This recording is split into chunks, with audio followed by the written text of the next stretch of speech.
Up with it, girl. Rock with it, girl. Show them it, girl. With a bang bang. Bounce with it, girl. Dance with it, girl. Get with it, girl. With a bang bang. Come on, turn the radio on. It's Friday night and I want. Kami dari kelompok 3 akan menjelaskan materi kami dengan judul Cultural Transition. Yang pertama dengan saya sendiri yang akan menjelaskan. Akulturasi. Meskipun sulit untuk didefinisikan, istilah akulturasi secara umum mengacu pada proses perubahan budaya yang terjadi ketika dua atau lebih budaya bersentuhan satu sama lain. Proses ini bagi seseorang individu melibatkan perolehan nilai-nilai budaya, norma, bahasa, dan perilaku masyarakat yang dominan. Pendekatan melting pot adalah teori akulturasi awal yang mengemukakan bahwa kelompok imigran sepenuhnya berasimilasi dengan budaya utama Amerika Serikat setelah memasukkan elemen budaya mereka sendiri ke dalam pot. Kritikus teori melting pot telah menunjukkan bagaimana asimilasi total hanya dapat diakses oleh imigran Eropa, sedangkan imigran kulit berwarna diharapkan untuk mengadopsi cara-cara budaya dominan tanpa diizinkan untuk membawa elemen dari budaya asli mereka.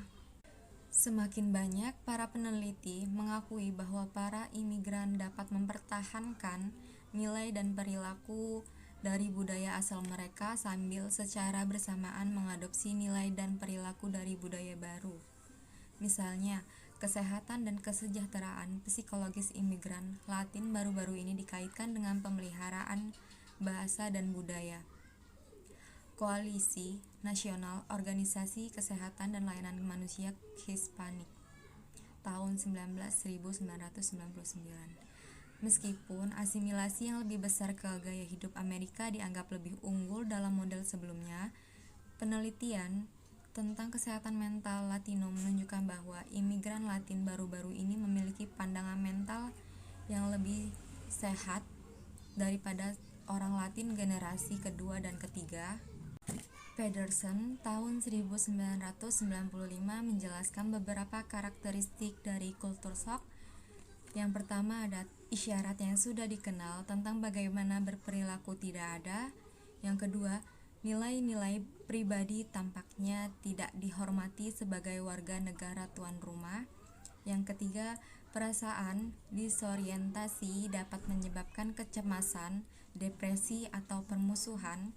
Yang keempat, ketidakpuasan dengan budaya baru mungkin secara bersamaan dialami sambil mengidealkan hal-hal yang dulu ada dalam budaya rumah. Yang kelima, keterampilan coping mungkin tidak lagi bekerja.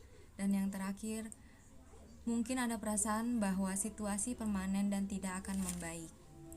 Menurut Berry 1997, strategi akulturasi yang ditemukan memiliki adaptasi yang lebih positif untuk semua jenis kelompok. Akulturasi adalah strategi bikulturalitas atau integrasi.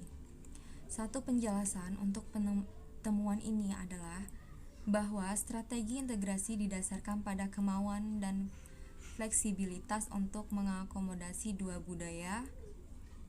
Sikap positif ada di pihak individu yang berusaha untuk berintegrasi serta dari budaya tuan rumah, dan keterlibatan dalam dua komunitas budaya memberikan dua sistem dukungan sosial. Pola keseluruhan dari penyesuaian budaya digambarkan sebagai kurva berbentuk U yang awalnya oleh Lysigard tahun 1995, tetapi dukungan empiris untuk ini adalah yang terbaik. Penelitian belum memverifikasi bahwa kebanyakan orang mengalami periode kegembiraan dan kemudian depresi. Perlu diperhatikan bahwa tidak semua orang dapat mengalami perubahan atau kesulitan dalam menyesuaikan budaya, namun stres akulturasi dapat menghasilkan perasaan cemas, depresi, marginalitas, dan keterasingan gejala psikosomatis dan kebingungan identitas. Terima kasih. Selanjutnya akan dijelaskan oleh Ermaliana. Kepada Ermaliana dipersilakan. Baik, di sini saya akan melanjutkan materi yaitu konseling individu dan keluarga dalam transisi budaya. Perawatan untuk stres akulturasi atau kejutan budaya dapat membantu banyak individu dan keluarga dalam transisi dari satu budaya ke budaya lain. Jika memungkinkan, pendidikan pencegahan disarankan sebelum atau setelah pindah. Klien dapat diajari bahwa perasaan yang mungkin mereka alami adalah bagian dari proses alami yang normal dan penyesuaian itu mungkin memakan waktu dan sulit. Penelitian tentang penyesuaian budaya adalah bahwa kesesuaian antara ekspektasi dan aktualitas ketika menghadapi budaya baru mempengaruhi kesehatan mental. Oleh karena itu, pembelajaran tentang budaya baru harus didorong. Mengamati perilaku dengan menonton televisi dan film tentang budaya baru merupakan salah satu sumber informasi budaya yang potensial. Setelah individu atau keluarga pindah ke budaya baru, akan sangat membantu jika mereka didorong untuk memiliki dukungan antar pribadi untuk membantu mempertahankan citra diri yang positif. Memiliki orang lain yang akan mendengarkan mereka dalam mengembangkan keterampilan untuk mendapatkan teman baru sangat diinginkan. Seorang konselor mungkin berguna dalam proses ini, dan pada titik ini seorang konselor yang asli dari budaya baru seringkali lebih disukai. Terima kasih. Assalamualaikum warahmatullahi wabarakatuh. Saya Dia Jayanti dengan NPM 1911080287. Di sini saya akan menjelaskan bagian mahasiswa internasional. Para pelajar internasional adalah populasi berisiko tinggi karena sebagian besar negara asal mereka tidak memiliki sejarah memberikan atau mendorong konseling, dan banyak pelajar internasional mencari bantuannya sebagai pilihan terakhir. Satu studi mengungkapkan bahwa hanya 13% dari mereka memanfaatkan beberapa jenis layanan konseling. Ketika siswa internasional mencari bantuan, mereka cenderung melihat kesulitan mereka sebagai masalah medis dan bukan psikologis. Yeh dan Inas 2003 menemukan bahwa kepuasan dukungan sosial dan keterhubungan sosial serta kefasihan bahasa Inggris membantu menurunkan tingkat stres akulturasi. Mahasiswa internasional cenderung lebih puas dengan akademik mereka daripada penyesuaian sosial mereka. Lee, Koski, dan Sales 2004 melaporkan bahwa dukungan sosial, terutama yang diukur dengan akulturasi tinggi pada bahasa Inggris dan hubungan antar pribadi, berfungsi sebagai penyangga efek stres dalam studi mereka terhadap 74 siswa internasional Korea. Para pelajar internasional yang memiliki pemahaman lebih dan kemampuan untuk menghadapi rasisme, preferensi untuk tujuan jangka panjang, dan keterbukaan terhadap cara non-tradisional dalam mencari pengetahuan adalah mereka yang lebih cenderung mencari konseling. Dengan kata lain, siswa dengan keterampilan coping terbaik adalah mereka yang lebih mungkin mencari konseling, dan siswa yang mungkin mengalami kesulitan paling besar mungkin tidak mencari pengobatan atau konseling. Lokakarya orientasi yang membahas kehidupan dasar dan informasi keselamatan untuk tinggal di Amerika Serikat, bahasa Inggris sehari-hari, dan sifat serta ketersediaan konseling di sekolah dan perguruan tinggi Amerika telah disarankan sebagai cara untuk menjangkau beberapa dari siswa berisiko tinggi ini. Kemungkinan lain adalah konseling kelompok yang bersifat kelompok diskusi lintas budaya. Oke, saya Puja Dwi Irma Putri akan melanjutkan dan menjelaskan materi selanjutnya, yaitu imigran dan pengungsian. Populasi imigran di Amerika Serikat meningkat dari 10 juta pada tahun 1970 menjadi 14 juta pada tahun 1980 dan pada tahun 1990. Nah, pada bulan Maret 1999, perkiraan populasi kelahiran asing di Amerika Serikat adalah 26 juta. 26 juta atau secara kasar 1/10 dari Amerika Serikat yang telah lahir dari negara lain. Nah, kemudian selama periode yang sama antara tahun 1970 dan tahun 1999, jumlah penduduk Amerika Serikat yang lahir di luar negeri dari Eropa turun dari 62% menjadi 16%, dan populasi kelahiran asing dari Amerika Latin tumbuh dari 19% menjadi 51%. Nah, pada tahun 1999, 2/3 orang Amerika Latin yang lahir di luar negeri berasal dari Amerika Tengah dan Meksiko. Dan salah satu perubahan besar yang dialami oleh para imigran adalah tekanan sosial, tekanan ekonomi, dan tekanan psikologis akibat kehilangan pekerjaannya. Hilangnya pekerjaan adalah kerugian ganda. Pekerjaan itu sendiri mungkin berduka, terutama ekonomi berkembang. Tekanan ekonomi berkembang terutama jika pekerjaan baru tidak dilakukan atau tidak ditemukan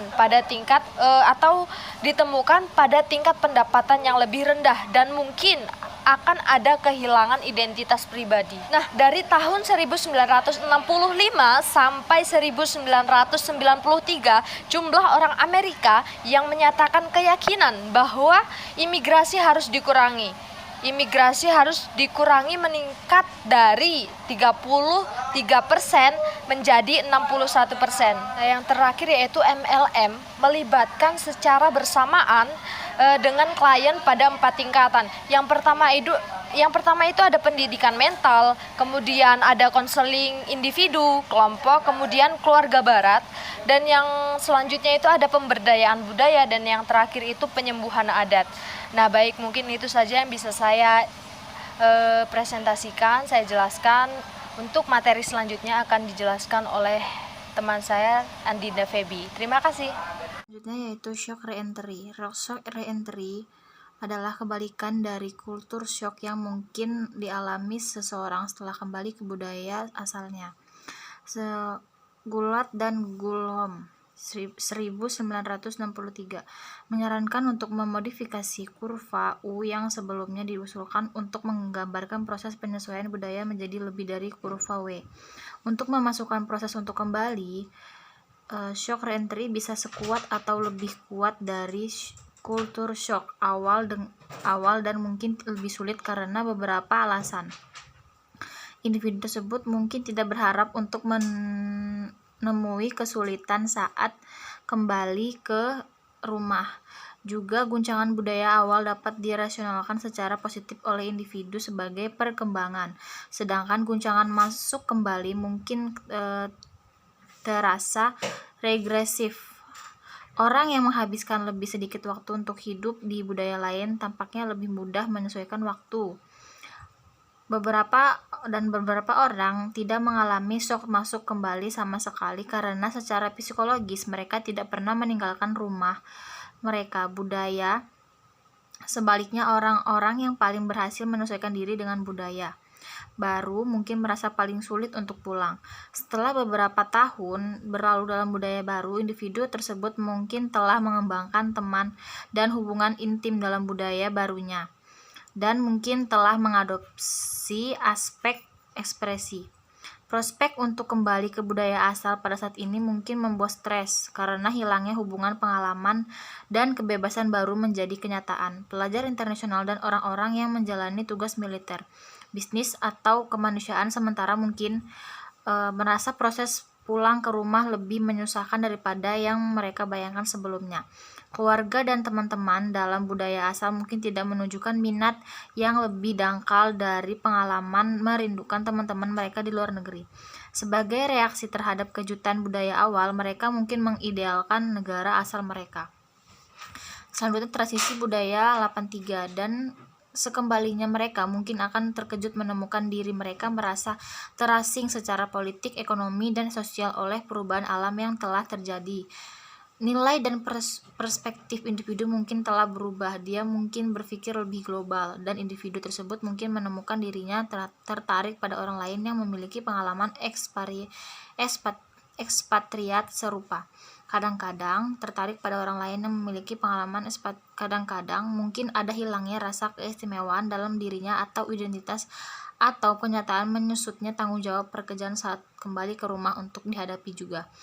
Dua contoh masalah yang mungkin membawa seseorang menemui konselor. suatu saat adalah wanita India Timur atau Arab yang tidak ingin mengembalikan negara asalnya ke prospek perjodohan atau MI. Petugas yang memiliki hubungan dengan warga negara setempat dalam budaya baru yang harus ditinggalkan atau dinikahi.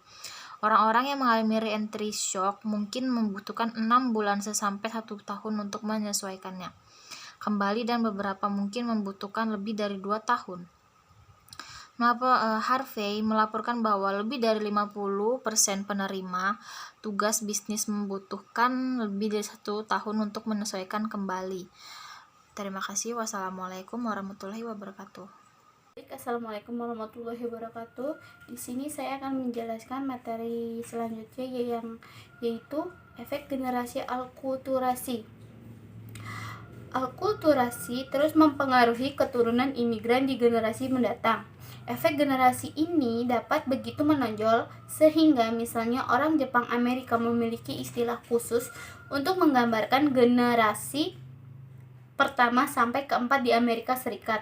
Ise, Nise, Sense, dan Yonse masing-masing. Meskipun terdapat banyak variasi budaya, seringkali generasi imigran pertama di Amerika Serikat bergulat dengan masalah ekonomi dan penyesuaian awal lainnya. Jika mereka memiliki untuk berimigrasi untuk mencapai kehidupan yang lebih baik bagi keluarga mereka, mereka mungkin sangat menghargai kesuksesan anak mereka dalam budaya baru. Imigran generasi kedua tumbuh dengan budaya, pendidikan, dan media Amerika Serikat di sekitar mereka. Mereka mungkin ingin menjadi orang Amerika meskipun mereka mungkin berbicara bahasa selain bahasa Inggris di rumah. Mereka belajar berbicara bahasa Inggris di sekolah dan seringkali memiliki kemampuan bahasa yang lebih baik dibandingkan dengan orang tua mereka. Akibatnya mereka dapat ditempatkan dalam posisi penerjemah untuk keluarga. Memperbaiki struktur keluarga tradisional, maka mungkin merasa malu dengan kurangnya kemampuan orang tua mereka untuk berkomunikasi dan menegosiasikan situasi dan prosedur Amerika, dan dengan demikian kehilangan rasa hormat terhadap otoritas orang tua mereka. Levy 1989 menggambarkan konflik antar generasi dan emosi yang terjadi pada struktur keluarga sebagai masalah utama yang dihadapi pengungsi. Salah satu contohnya yang sangat baik dari ini adalah studi kasus keluarga Vietnam dalam terapi keluarga yang dijelaskan oleh Lapin dan Scott 1982. Membuat ibu mengajari anak-anaknya tentang bahasa dan budaya Vietnam adalah teknik yang berhasil digunakan oleh konselor sebagai cara bagi ibu untuk mempertahankan posisi keahliannya dalam keluarga dan memulihkan stabilitas keluarga. Saya akan melanjutkan penjelasan yang terakhir, yaitu sketsa kasus. Paul Gomez adalah siswa sekolah menengah Latin berusia 18 tahun yang lahir di Amerika Serikat dari orang tua imigran yang mendapatkan uang dengan melakukan pekerjaan musiman di 3 negara bagian. Sekolah tidaklah mudah bagi Paul karena dia biasanya pergi setidaknya 2 atau 3 kali ke sekolah yang berbeda setiap tahun. Dia tahu bahwa sekolah itu penting dan dia memperhatikan pelajaran setiap dia masuk ke kelas, dan dia melakukan sebanyak apa yang dia bisa dalam belajar.